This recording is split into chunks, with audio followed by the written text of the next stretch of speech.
vem Pedro, achamos o Messias. Ele chegou. E Pedro ainda não vai, né? Ainda não vai. Ouve, mas ainda não tem o encontro dele com Jesus.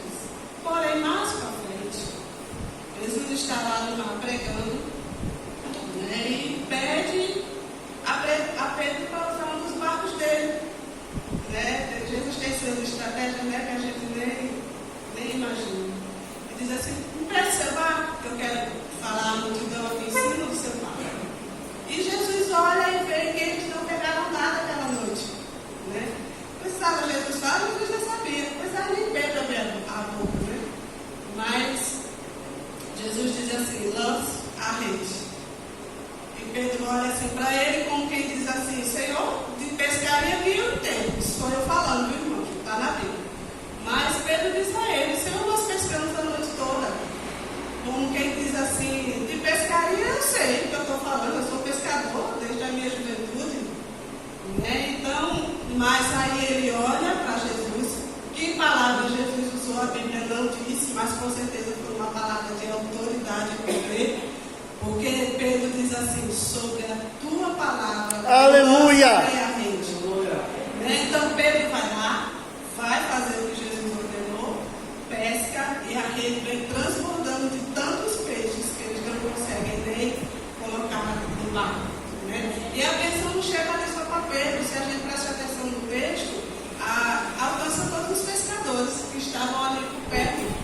Não é só para Pedro, mas ali o Senhor está tratando com Pedro, mas a bênção alcança quem está ao redor. E assim é Deus conosco. Ele trata com a gente para que a bênção alcance quem está ao nosso redor. Então Pedro vem, volta com a pescaria, olha para o Senhor e diz: Senhor, aparta-te de mim, eu sou pecador. Eu sou pecador, não sou digno que o Senhor esteja falando comigo. E Jesus, como sabe, né, de tudo, da história de Pedro, sabe da vida de Pedro, diz assim: vem, pois hoje eu te farei pescador de homens. E ali começa a trajetória de Pedro com Jesus, né? Porém, Pedro é aquele homem eufórico. Eu acho que Pedro devia ser um colérico do bom, porque ele é aquele que vai no mais alto e no mais baixo numa mesma hora, se deixar no mesmo momento. Se a gente lê a história dele, se você for pegando pedaços da história dele nos evangelhos, você vai vendo que ele é assim e nós somos assim. Se tem uma figura no Novo Testamento que é a nossa biografia, é Pedro, porque nós somos capazes de acordar cheios de fé, fazer aquela oração assim: ô Senhor, abençoa o meu dia, Senhor, transborda a bênção da minha família, e se der 10 horas da manhã acontecer alguma coisa, que a nossa fé vai no meio baixo. A gente esquece de que colocou tudo nas mãos do Senhor e quer tomar de volta e quer resolver da nossa forma. E Pedro era assim. Pedro era assim. E é como nós somos. Então ele começa a caminhada dele com Jesus. Gente, Deus é maravilhoso, porque Ele sabe a forma certa de tratar com cada um de nós. Ele sabia com quem Ele estava tratando e o que estava tratando do coração de Pedro naquele texto, naquele finalzinho da história. Pedro era um homem seguro em si mesmo. Talvez pelo seu temperamento, não sei, mas ele era um homem ainda seguro em si mesmo. Ele teve esse encontro com Cristo, mas ele, vamos dizer assim, ele queria resolver tudo da forma dele. Né? Você vê na trajetória dele, você vê vários pontos. Você vê esse, ele obedece a palavra, ele vai lá e faz, ele obedece o que Jesus está dizendo. Mais para frente, você vê ele dizendo ao Senhor: Senhor, eu te amo, pode todo mundo aí fugir, ninguém ficar com o Senhor, mas eu vou ficar com o Senhor até a morte, até a hora da morte.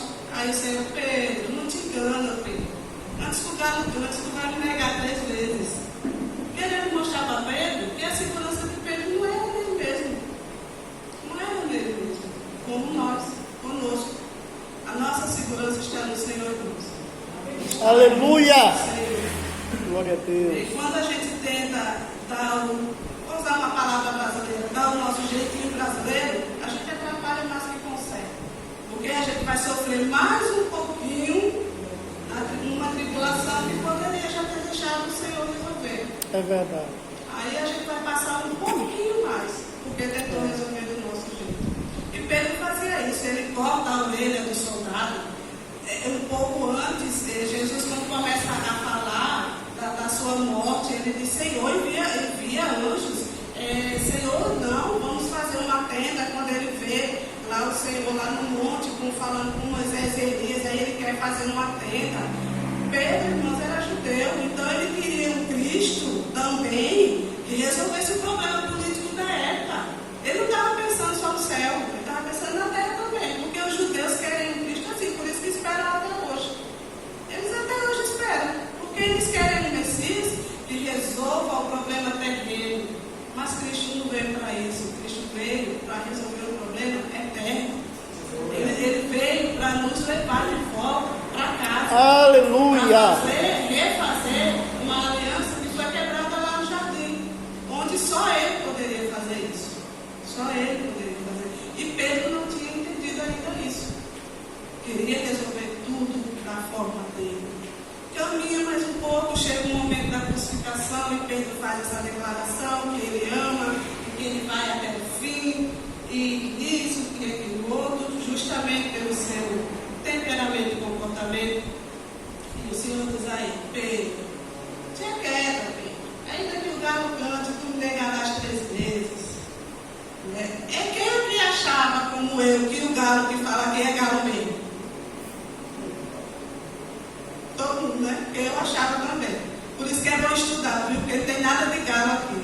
Esse galo, a palavra que fala lá, no hebraico, lá no grego, eu não sei dizer, por isso que eu nem copiei.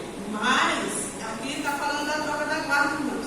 Ali era um território de palácio, do Supremo, entendeu? Então não podia ter todo tipo de animal ali perto, não. Como é que ia ter um galo?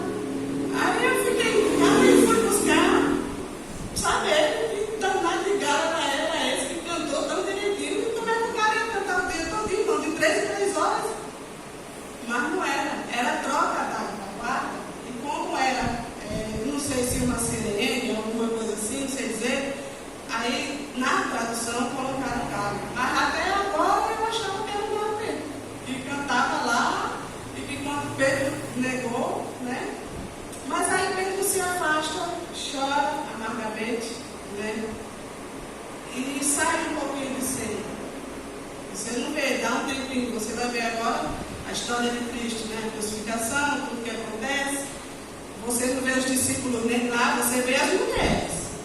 As mulheres vão até o fim, mas a boa parte dos discípulos não. Ficam tudo dispersos, né? Como o resto da multidão que seguia Jesus, né? E Pedro era um líder. Ele era um líder nato. Tudo que ele fazia ou dizia, os outros discípulos meio que, não vou dizer a palavra obedeciam, porque obedeciam a Cristo, mas seguiam, né, o que ele falava. Eles levavam Pedro bem a sério, né? E depois de ter falado um pouquinho da história, vamos voltar um pouquinho lá para o texto que lemos. Eu queria deixar 2 aplicações para nós. A primeira é que nós não podemos e nem devemos confiar na nossa força. Nós somos pecadores resgatados pela graça. Aleluia. Pela graça. E se você hoje está tentando resolver algum problema e você está confiando na sua força, não confie, você não vai conseguir. Você pode até fazer um paliativo, você pode até botar um remédio, mas não vai. Você é servo. Você é servo. Você tem que depender de Aleluia! Glória! Em tudo, às vezes a gente olha para as coisas grandes, né? E é muito fácil você olhar para a tribulação do irmão e dizer assim: ô irmão, Deus está no controle, Deus vai resolver, mas quando ela aperta, a gente nos pega. A gente fica até desbloqueado, sem saber nem onde buscar. Porém, irmãos, nós temos o privilégio de ter a palavra de Deus em nossas mãos, nós temos o livre acesso ao Pai. Nós não precisamos de recadinho, nós, claro que precisamos da oração dos outros. Não é disso que eu estou falando, mas nós não precisamos ir buscar recadinho em ninguém, em lugar nenhum. Nós temos acesso à palavra palavra de Deus. Aleluia. Se nós verdadeiramente nós entendêssemos isso e nos alimentássemos da palavra, muita coisa na nossa vida ia ser tão fácil. Não que ser cristão seja fácil, mas muita coisa ia ser mais fácil. Porque quando você está cheio da palavra, na hora que a luta chega, o seu coração vai lembrar, o Espírito Santo de Deus vai lhe lembrar. Aleluia. Tal lugar está escrito isso assim, tal lugar, leia o salmo tal, vai buscar em algum lugar na palavra, porque é a palavra de Deus que é o nosso alimento. E lá em Tito 3,5 diz assim: não por obras de justiça praticadas por nós, mas segundo a sua misericórdia, ele nos salvou, mediante o lavar regenerador e renovador do Espírito Santo. O Senhor já nos lavou, irmãos, já nos regenerou, já nos justificou. Nós ainda não somos glorificados, mas seremos. Mas todo o resto o Senhor já fez. Cabe a nós descansarmos no Senhor. Amém, meus amados? Aleluia. O segundo é o nosso tema. Eu botei justamente por isso. Jesus é o restaurador da nossa história, porque só Ele pode fazer isso. Não há outra pessoa. Uma mãe, por mais que ame, ela não restaura o filho. Ela pode orar, mas só quem pode fazer é Deus. Aleluia. Um esposo, por É mais verdade. que ele ame, ele não pode fazer essa restauração. Porque essa restauração é de dentro para fora. Eu posso falar, ou uma pessoa que ainda não tem conhecimento da palavra, ela pode falar sobre Deus. Mas só uma pessoa que tem encontro com Cristo, lavado pelo sangue de Jesus, pode falar de Deus. Aleluia. De dentro para fora. E é por isso que nós devemos viver nos alimentando da palavra, para que toda vez que a nossa boca se abra, saia a palavra de Deus. Saia a bênção. Aleluia. Saia a motivação. Saia uma palavra de ânimo. Às vezes para nós mesmos. É um hábito que eu não tinha, que eu aprendi há pouco tempo, mesmo em tantos anos de evangelho, era orar por mim mesmo. Às vezes eu me achava indigna, eu digo, o Senhor já me deu tanto, eu vou orar só pelos outros. Mas por que não orar por mim mesmo? Quem sou eu que não preciso de oração? E eu não tinha não. Até uma pessoa me dizia assim, persevere na oração por você mesmo. Às vezes você precisa ouvir. Eu tenho tanto tempo. Eu me achava indigna de orar por mim mesma, porque eu achava que eu já tenho tanto. Eu achava, Senhor, eu já tenho tanto, eu não tenho nem o que pedir. Não essa oração que você faz quando acorda, Senhor, abençoa o meu dia, isso aqui, me dê graça, isso aí é normal. Mas eu falo de uma oração, como o irmão Lucineide pregou na consagração, o Senhor restaura a alegria da salvação no meu coração. Então, eu gosto muito de assistir culto não, vir ao culto e anotar, porque às vezes você sai daqui, você lembra pouca coisa, quando você anota não, você vai lembrando, aí você chega em casa, mesmo que não seja mais hoje, amanhã, você pega aquele texto ali, você vai ler, você vai mastigar mais um pouquinho, e o Senhor continua falando, porque a palavra do Senhor é Aleluia. eficaz, é eterna, permanece. Glória a Deus. Eu vou passar, você vai passar, mas a palavra de Deus não. Ela permanece para sempre. Então, quando Jesus faz essas perguntas para Pedro, eu imagino o coração de Pedro. Ele tinha negado Jesus, Jesus tinha dito a ele, você vai fazer. Ele achava que não, mas ele fez, né? Então imagina assim o coração de Pedro, quando viu Jesus na beira do mar, ele estava lá no mar pescando. Novamente Jesus traz ele para o começo da sua história, no mar pescando. Porque Deus, Cristo, queria restaurar o ministério dele, a vida dele, tudo, irmãos. E trouxe ele para o mesmo momento. O mesmo momento. Ele estava pescando. Eu imagino assim, quando ele olhou, que o discípulo João disse assim, é o mestre.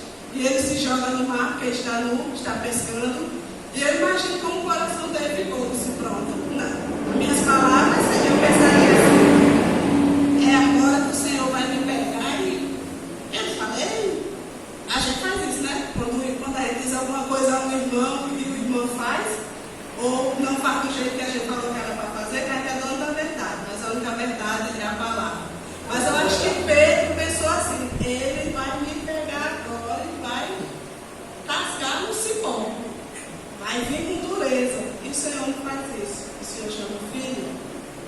traz eles de volta ao convívio, né? Janta com eles. Se você ler antes disso aqui, o Senhor faz peixe, eles chegam lá, já tem um braseiro, com pão, com peixe, tudo lá, a mesa está preparada, né? Porque o Senhor quer restaurar, e quando Ele te chama, Ele se responsabiliza, Ele capacita, Ele Aleluia. restaura. Se você caiu em alguma coisa, o Senhor está aqui, irmão, para lhe dizer essa noite: eu estou aqui para restaurar Glória. Aleluia. a sua história. Eu não perdi o controle.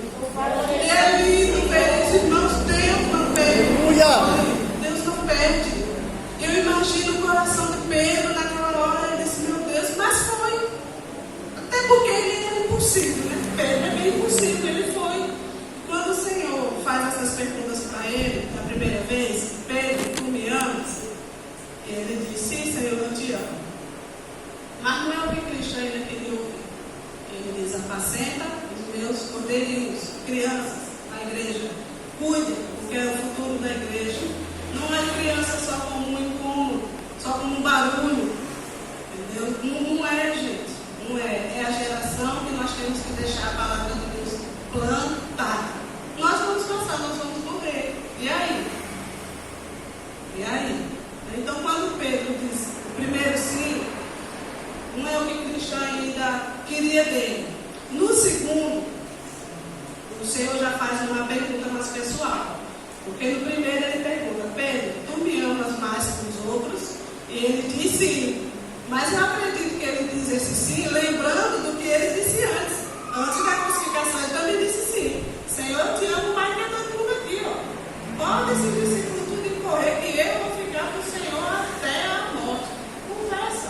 O Senhor diz: Pedro, antes que o galo cante, tu me negarás 3 vezes. E Jesus faz a mesma coisa com ele aqui. 3 perguntas, porque Deus queria restaurar a vida de Pedro, o ministério de Pedro, como Pedro ia liderar dali para frente. Então, quando ele pergunta a segunda vez, não é mais todos. Ele pergunta: Pedro, tu me amas? Pedro diz: sim, sim, eu te amo. E mais ainda, né? Não é. Da terceira vez, Pedro se entristece. Chegou no ponto que Jesus queria. Porque quando Cristo pergunta pela terceira vez: Pedro, tu me amas? E ele se entristece. Ele responde da forma que deveria ter respondido da primeira: Senhor, tu sabes tudo. Tu sabes que eu te amo. Ele sabia com quem ele estava falando, irmãos. Ele sabia com quem ele estava falando. Mas até ali, Pedro ainda confiava na sua própria força, na sua própria natureza, no que ele tinha aprendido, talvez, como um bom judeu. Porque os judeus, irmãos, não é a gente. Um judeu, uma criança judaica, até os 8 anos ela já sabe Pentateuco. Os da gente hoje não quer assistir um desenho bíblico. Se você fizer essa comparação, é pesado. Com 12 anos ele já sabe quase que o Velho Testamento todo.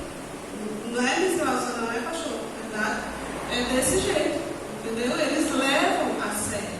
A sexta-feira para eles lá, me fugiu o nome da mente, não sei se é Ramadã que eles chamam, mas eles ficam essas 24 horas sem comer, da sexta-feira até o final do sábado, eles passam esse tempo, não é na TV, não é jogando, não é conversando com a vizinhança, eles reúnem a família e passam esse tempo se alimentando da Bíblia, da palavra. É onde o pai chama a esposa e lê Provérbios 31, ele honra a esposa na frente dos filhos. Ele lê, isso é toda sexta-feira, viu, irmão? Da sexta e sábado. Isso não é uma coisa eventual, eles levam a sério. Então, isso acontece muito lá. E Pedro era um bom judeu. E levava isso ao pé da letra. Por isso que aqui o Senhor está querendo restaurar Pedro para uma visão diferente. Ele agora não é mais judeu, é conhecimento, mas ele agora é filho. Ele agora é filho. O Senhor está restaurando a aliança dele. Ele não vai mais esperar o Messias, ele está ali diante do Messias. Aleluia! alheio, ou esperando que o Messias venha e restaure a política da nação, que era o que eles queriam.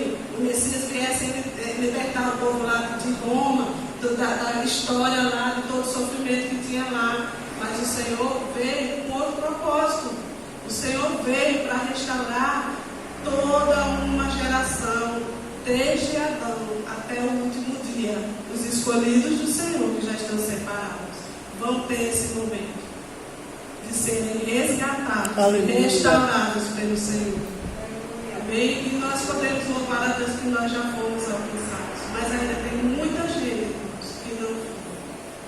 Então, a partir daqui, que Pedro entende verdadeiramente o que Cristo quer com ele, quando você parte do livro de Atos, é um Pedro totalmente diferente, irmãos. Se você vê o antes e o depois, é outro Pedro. Depois de Pentecostes, meu Deus, Pedro sai pregando. Gente, sabe quem é o pregador? Você poucas vezes você vê isso. O pregador, ele termina de pregar e 3.000 pessoas ou mais se convertem. 3.000 pessoas votavam homens. E ele não estava pregando num lugar que ele poderia, não. Ele estava enfrentando o Sinédrio. Ele estava enfrentando a liderança maior de Roma que estava naquele território ali. Ele podia morrer. Mas ele agora entendeu o que é Cristo na vida dele. E é uma história totalmente diferente. Hoje nós vemos algumas vertentes do Evangelho que, infelizmente, se você não for firme na palavra, você cai. Antes era só a teologia da prosperidade, né? Que vivia confrontando a gente. Todo mundo queria ser rico. Agora não, agora nós já temos a teologia coach, onde nós somos o centro do Evangelho. Nada contra o coach, viu, irmão? Estudei também, é uma área excelente para você trabalhar muita coisa. Eu estou falando de fé, não estou falando do coach, não, entende, viu? Mas hoje é uma teologia contra que você tem que ser feliz. Você é a menina dos olhos de Deus, somos, mas em Cristo. Por Ele, por meio dEle, para Ele são todas as coisas. Tudo que nós somos, tudo que nós temos, é para o louvor